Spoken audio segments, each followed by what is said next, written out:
പുതുതായി Paytm use ചെയ്യണവർക്കൊക്കെ സ്വാഭാവികമായിട്ടും ഉണ്ടാകുന്ന ഒരു ഡൗട്ടാണ് Paytm യൂസ് ചെയ്തിട്ട് എങ്ങനെ റീചാർജ് ചെയ്യാമെന്ന്.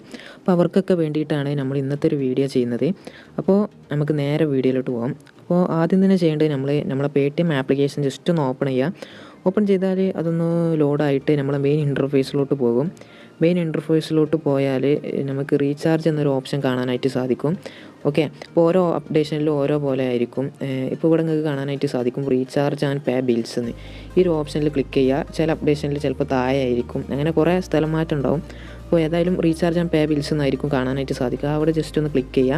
അപ്പോൾ ക്ലിക്ക് ചെയ്താൽ അപ്പോൾ നമുക്ക് മൊബൈൽ റീചാർജ് ആണ് ചെയ്യേണ്ടതെന്നുണ്ടെങ്കിൽ പ്രീപെയ്ഡ് ഓർ പോസ്റ്റ് പെയ്ഡ് എന്നുള്ള ക്ലിക്ക് ചെയ്യുക. അഥവാ DTH ആണ് വേണ്ടതെന്നുണ്ടെങ്കിൽ ജസ്റ്റ് സൺ ഡയറക്റ്റൊക്കെയാണ് റീചാർജ് ചെയ്യേണ്ടതെന്നുണ്ടെങ്കിൽ DTHൻ്റെ ചിഹ്നം ജസ്റ്റ് ഒന്ന് ക്ലിക്ക് ചെയ്തെടുക്കാം. ഓക്കെ, അപ്പോൾ ഞാനിവിടെ കാണിക്കുന്നത് മൊബൈൽ റീചാർജ് ചെയ്യണമാണ്. അപ്പോൾ ഇവിടെ പ്രീപെയ്ഡ് ഓർ പോസ്റ്റ് പെയ്ഡ് എന്ന് ജസ്റ്റ് ക്ലിക്ക് ചെയ്യുക.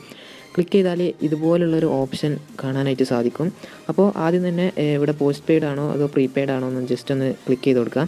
അപ്പോൾ ഭൂരിഭാഗവും നമ്മളത് പ്രീപെയ്ഡ് ആകാനാണ് സാധ്യത. അപ്പോൾ എൻ്റെ ഇവിടെ പ്രീപെയ്ഡ് ആണ്. പ്രീപെയ്ഡിന് ശേഷം നമ്മൾ ജസ്റ്റ് ഒരു നമ്പർ സെലക്ട് ചെയ്ത് കൊടുക്കുക. നമുക്ക് ഏത് നമ്പറിലോട്ടാണ് റീചാർജ് ചെയ്യേണ്ടതെന്ന് ജസ്റ്റ് ഒന്ന് സെലക്ട് ചെയ്ത് കൊടുക്കുക. ഓക്കെ, അപ്പോൾ ഞാനിവിടെ ഒരു നമ്പർ എൻ്റർ ചെയ്യുന്നുണ്ട്.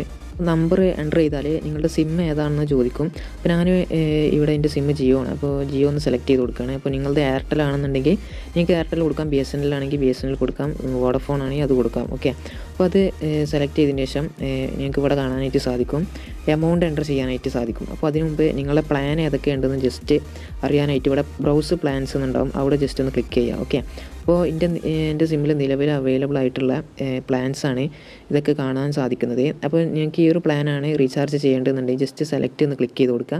അപ്പോൾ ഇവിടെ ഒരു എമൗണ്ട് ഓട്ടോമാറ്റിക്കലി ഇവിടെ കംപ്ലീറ്റ് ആവുന്നതാണ്. എൻ്റെ പ്ലാൻ ഇവിടെ ഓട്ടോമാറ്റിക്കലി കംപ്ലീറ്റ് ആയിട്ടുണ്ട്.